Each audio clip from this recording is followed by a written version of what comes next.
Eu sou nutricionista, né? Eu me formei em 1997, já faz algum tempo. Me formei em São Paulo, minha família é toda de Ribeirão Preto.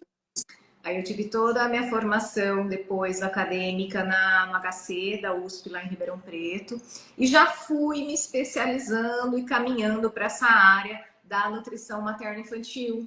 Eu trabalhei no meu mestrado com gestantes diabéticas, depois lá em Ribeirão, no próprio HC, que é o Hospital das Clínicas, eu trabalhava como chefe na pediatria, né? E vim parar em Cuiabá em 2002, quando eu caso com um cacerense, né? A gente se conheceu lá em Ribeirão, ele fazia a residência em dermatologia e eu fazia residência em nutrição.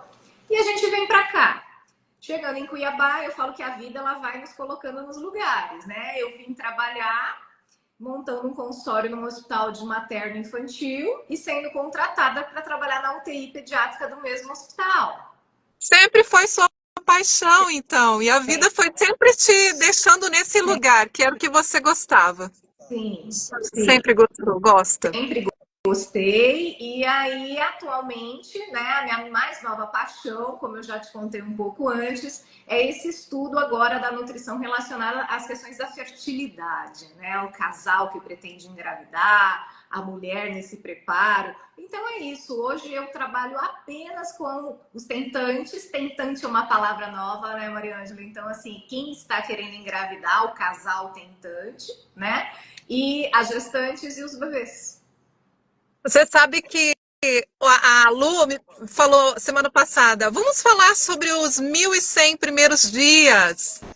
E eu fiquei, nossa, a primeira vez que eu li algo sobre 1.100 primeiros dias de um bebê foi no consultório, onde a Lu atende junto com o Dr. Flávio, né? Cada um tem um cantinho ali, mas é na Clarté. E aí eu fiquei pensando, nossa, interessante, né? Porque assim, é uma coisa muito nova, não é, Lu? É uma coisa muito nova. Eu falo que o conceito que todo mundo conhece é assim. Você já deve ter ouvido falar, né? O que nós somos? Nós somos o que nós comemos. Você já viu isso? As pessoas usando esse termo, né? Sim. A ciência foi caminhando de uma tal forma que hoje a gente é uma somatória de mais alguns fatores. Então, nós somos o que nós comemos, nós somos todo o nosso estilo de vida, né? O nosso sono, a nossa atividade física, o nosso estilo de vida, a nossa genética, né, Maria Ângela, que é o principal, a genética é o principal, a gente não mexe ainda nessa genética. E esse conceito mais novo que se chama epigenética. A epigenética é a ciência que estuda a forma com que a gente pode fazer ou não essa genética se expressar. Então, esses fatores epigenéticos que é o que a gente tem estudado muito nesses primeiros 1.100 dias. Esses 1.100 dias começam quando? Começam 100 dias antes da concepção. Então, 1.000 dias são aquele todo o período da gestação, em torno aí de 40 semanas, né? A primeira fase do bebê, o primeiro ano, que envolve a introdução alimentar, a amamentação, se estendendo até 2 anos de idade. E esses 100 dias antes do casal engravidar. Né? Então, eu não sei, vou te fazer essa pergunta agora. Quando você tem filhos? Tenho um. Você 17 anos meu filho tem. tem quase a idade do meu mais velho, né? Então, assim, quando você pensou em engravidar, você se preparou para engravidar? Não. Nem eu, né? Da área, como nutricionista, o que a gente ouvia falar? Ter um bom peso, ter uma alimentação saudável e fazer suplementação de ácido fólico, não era E isso? tem que comer por dois. É sempre isso, ah, tem que comer por dois.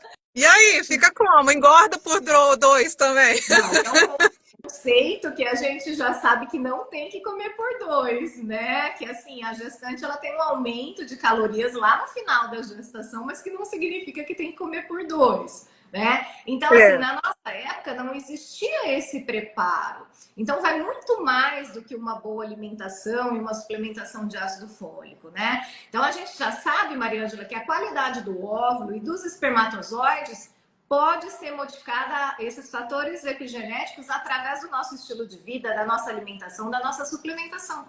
O que você diria que é mais importante, então, nesses 100 primeiros dias? O casal pensou, vamos engravidar. E aí? Então, primeira coisa, a gente tem que fazer um check-up dos exames, tá bom? Porque a gente precisa ver a condição metabólica desse casal, dos dois. Hoje, eu já comecei a receber muito as mulheres, né? Agora, os homens é até engraçado, porque elas vêm, algumas vêm acompanhadas dos maridos. Eu faço toda a consulta para a mulher, peço todos os exames se ela já não me trouxe, porque em geral elas já vão aos obstetras, né? Então já chegam com esses exames. E aí, quando o marido tô no final da consulta, eu falo, e você? Como é que estão os seus exames? Ou se ele não veio, eu mando os exames para ela, eles colhem os exames e elas me mandam, e aí eu mando chamar os maridos muitas vezes, né? Então, assim, por exemplo, se a gente tiver uma anemia nesses exames, se a gente tiver colesterol alto, e a gente tem muitos homens e mulheres com colesterol alto hoje em dia,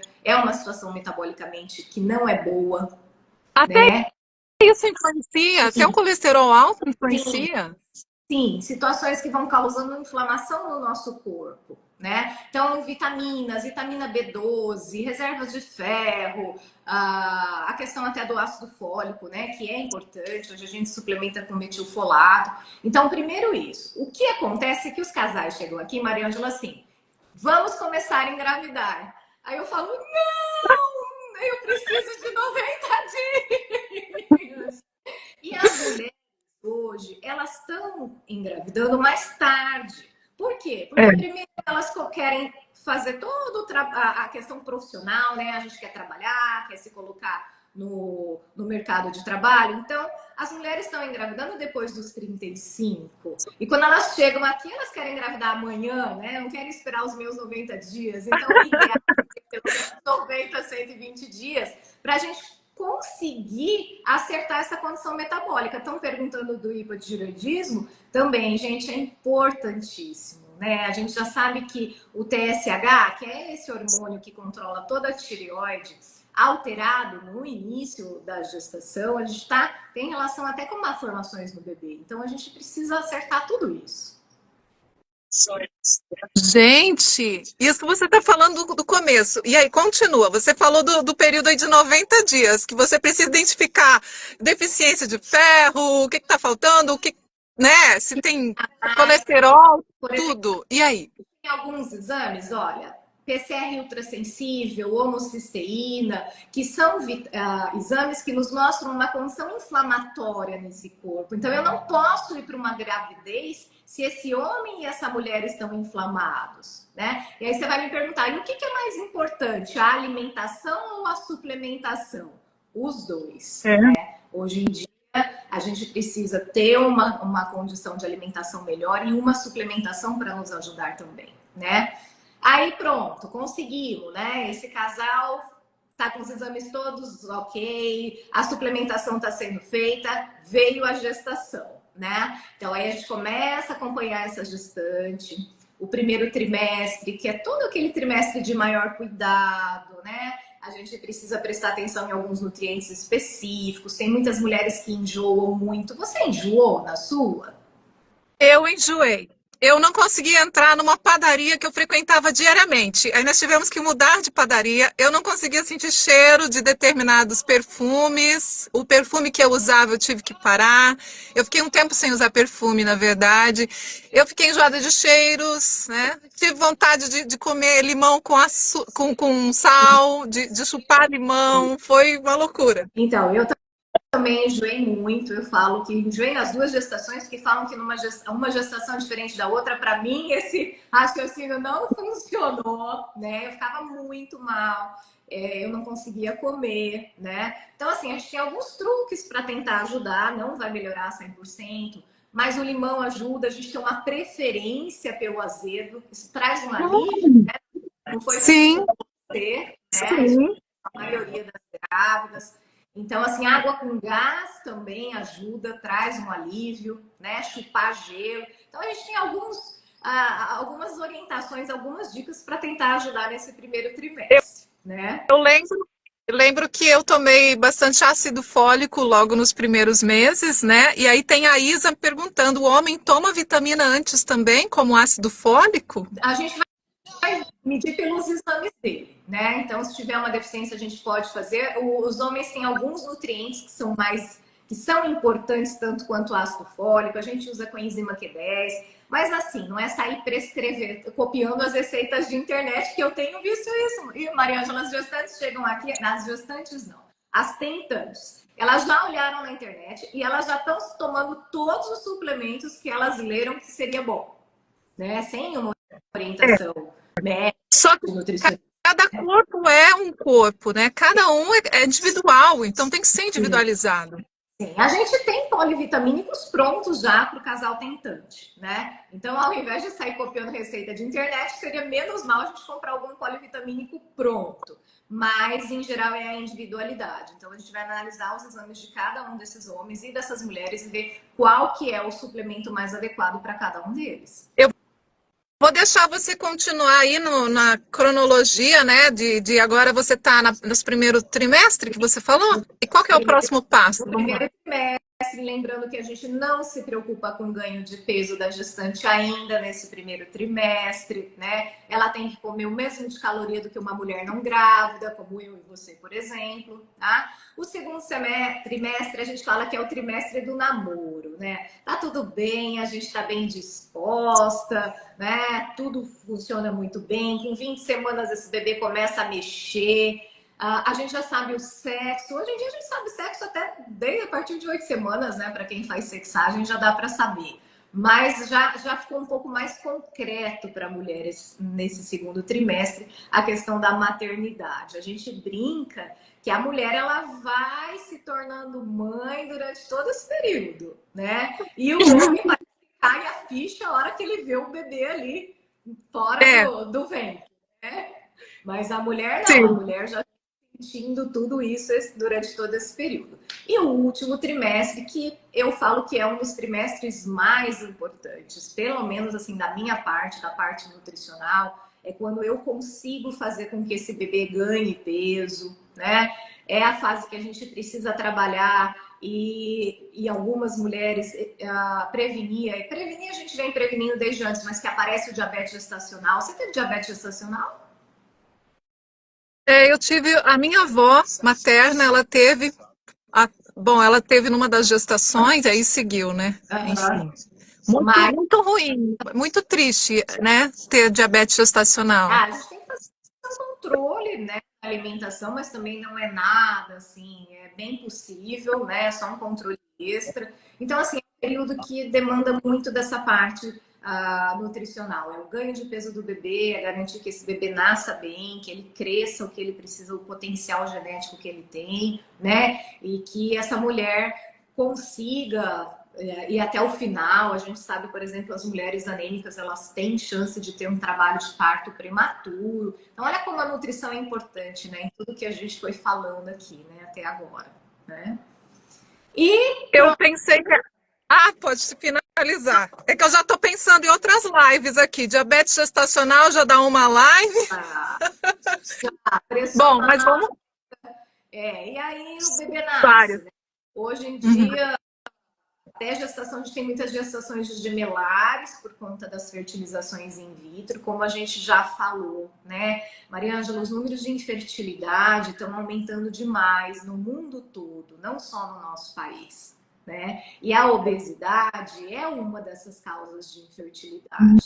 Se você for olhar os números de prevalência de obesidade no nosso país, você vai ver que nós temos quase 50% da população ou mais em sobrepeso, em obesidade. Então, olha o quanto esses números vão aumentar em relação à infertilidade, né? Então, e vai girando, porque se você gera um bebê que já vem com essa carga genética, e com toda essa epigenética favorável à obesidade, vai virando uma bola de neve, né? Eu queria até perguntar assim, um pouquinho das doenças, né, que podem ser evitadas com esse trabalho preventivo. E não sou eu que estou falando, não estou puxando sardinha, porque essa área que eu sou apaixonada, não. A gente tem vários trabalhos e trabalhos antigos, nossa, de quase 20 anos já, que falam que se a gente trabalhar bem essa epigenética nesses primeiros 1.100 dias de vida, a gente consegue diminuir risco de doenças alérgicas, de doenças cardiovasculares, de obesidade, de doenças psiquiátricas, depressão, esquizofrenia, né? Há algumas condições como espectrais, como espectro autista. Então, se as pessoas soubessem de tudo isso, né, com certeza a gente conseguiria se programar melhor para ter uma geração mais saudável no futuro. Existem vários países estudando essa questão da epigenética, né? Vários cientistas também no Brasil. E aqui no Mato Grosso eu sou uma dessas que levanta essa bandeira aí dessa nutrição Ainda adequada bem. nesses 1.100 dias de vida, né? Ainda bem que temos a doutora Lu aqui em Cuiabá, fazendo esse trabalho. Lu, assim, é tão importante, né, a gente ter essa consciência de quantas doenças a gente pode prevenir aí para o bebê. Ele pode deixar de ter várias doenças se a gente fizer tudo certinho. Isso é muito, muito, muito importante, porque a gente quer o melhor para o filho. Sempre, né? A mãe dá vida pelo filho. Então, ter esse cuidado aí é fundamental, maravilhoso. E ter quem apoie e tenha conhecimento para ajudar é demais, né? E ter você aqui em Cuiabá para ajudar as mães, as tentantes, quem deseja ter filho.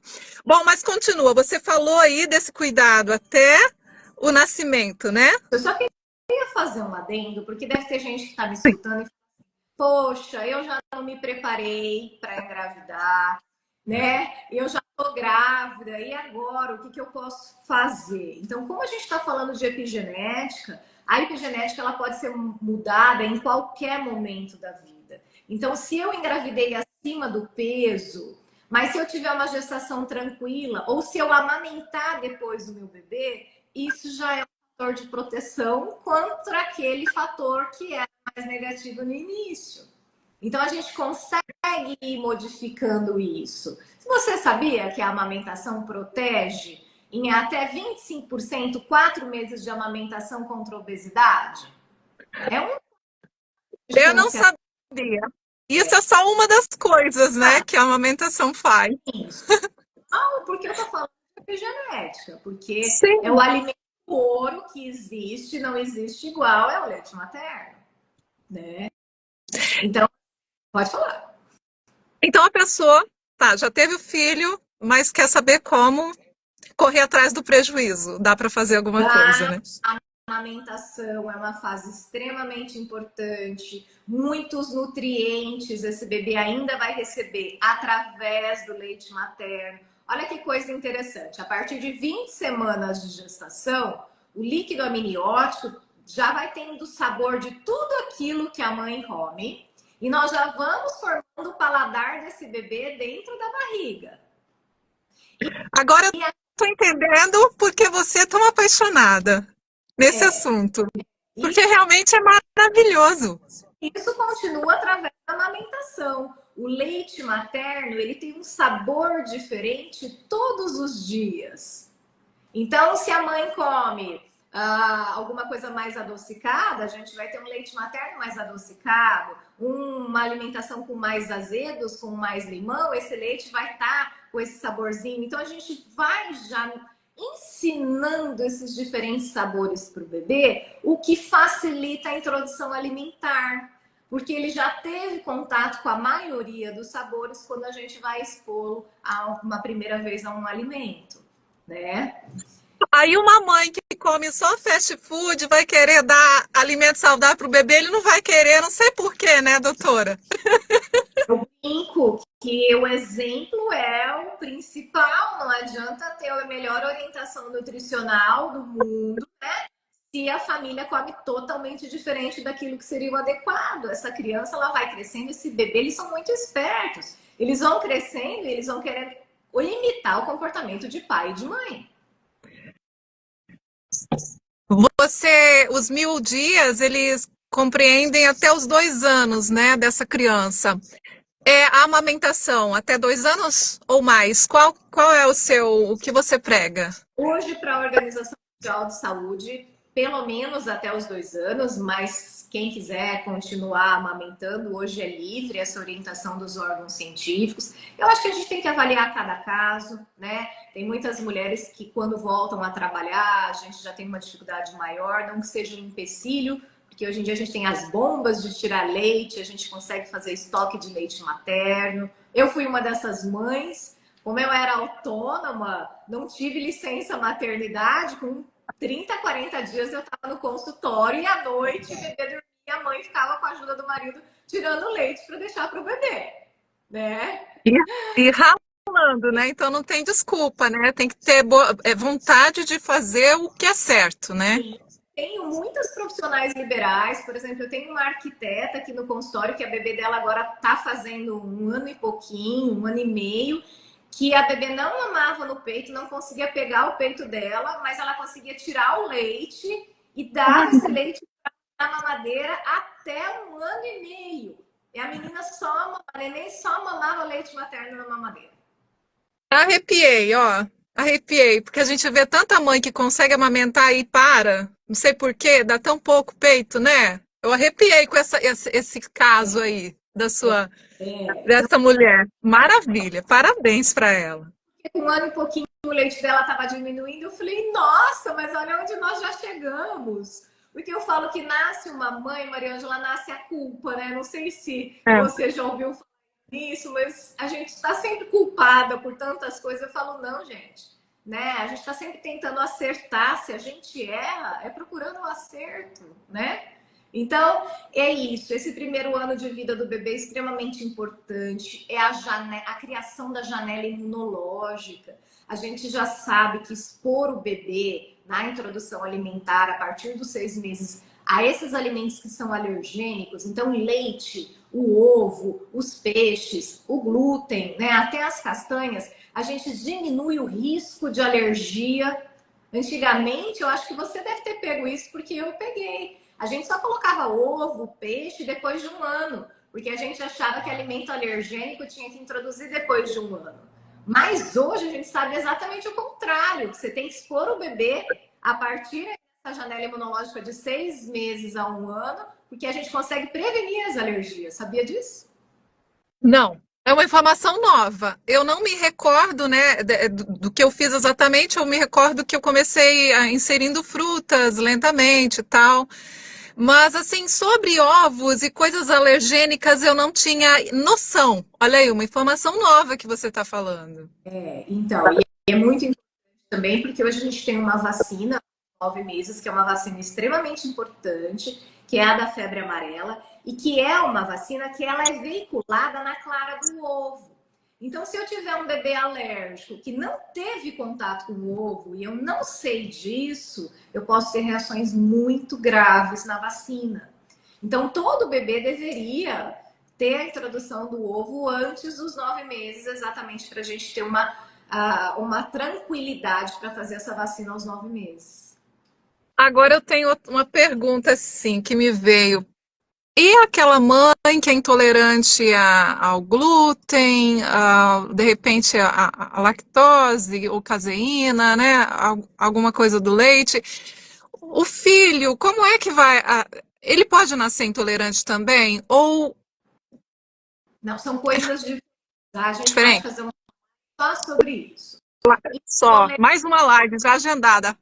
É uma coisa e a alergia é outra, tá? As intolerâncias são individuais. Então, pode ser que você tenha intolerância à lactose, e não necessariamente teu filho vai ter intolerância à lactose. É uma condição sua e às vezes condições transitórias. Então, por exemplo, eu passei por uma virose gastrointestinal e eu fico um período depois dessa virose intolerante à lactose. E pode ser que depois você tolere lactose normalmente, tá? Com o passar dos anos, nós vamos ficando intolerantes à lactose. O nosso intestino vai deixando de produzir a lactase e a maioria de nós, principalmente as mulheres na menopausa, a fase que eu estou vivenciando, começam a sofrer com essas questões intestinais. A alergia já é uma coisa mais grave, que envolve fatores imunológicos, que pode ter a genética assim influenciando. Então, se eu tenho, né,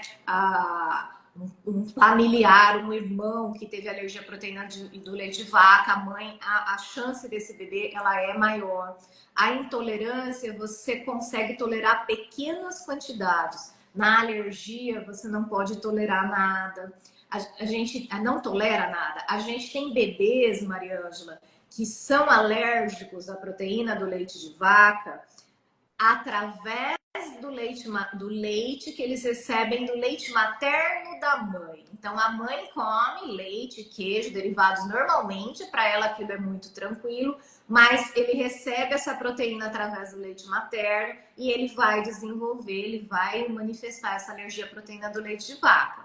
E aí, qual que é a melhor a situação? Suspender leite materno? Não, pelo contrário. É essa mãe que vai fazer a restrição desses alimentos. Os nutricionistas têm um papel muito importante nessa hora, porque se a gente tira um grupo tão importante quanto os lácteos, a gente tem que trazer os substitutos, senão essa mãe vai desnutrir. Nós vamos interferir na qualidade nutricional desse leite. Então a gente coloca a mãe em dieta até a gente poder retornar com esse alimento para esse bebê. Olha quanta coisa, né? Nossa, é muito, muito. E aí já veio a pergunta, né? O que vocês usam para substituir o leite? Ou derivados? Eu falo que alguns modismos ajudam, né? Hoje a gente tem vários suplementos para as pessoas que são vegetarianas, que são veganas, bons suplementos e suplementos que não são tão bons, mas a gente tem bons suplementos, né?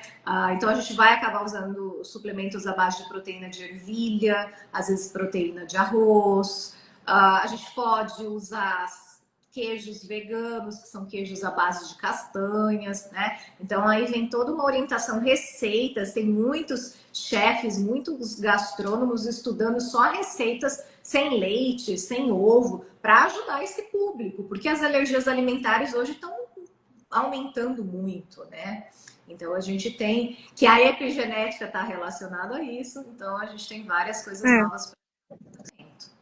Eu fiquei me perguntando aqui, uma mãe super cuidadosa, que sabe que tem alguns alimentos inflamatórios e quer evitar isso, né? Tipo, ai, leite, leite de vaca, essas coisas, glúten, né? Ai, eu quero evitar, eu não quero dar para o meu bebê. Isso é bom ou é ruim? Aí a gente tem um problema muito sério também. É aquilo que eu tô falando.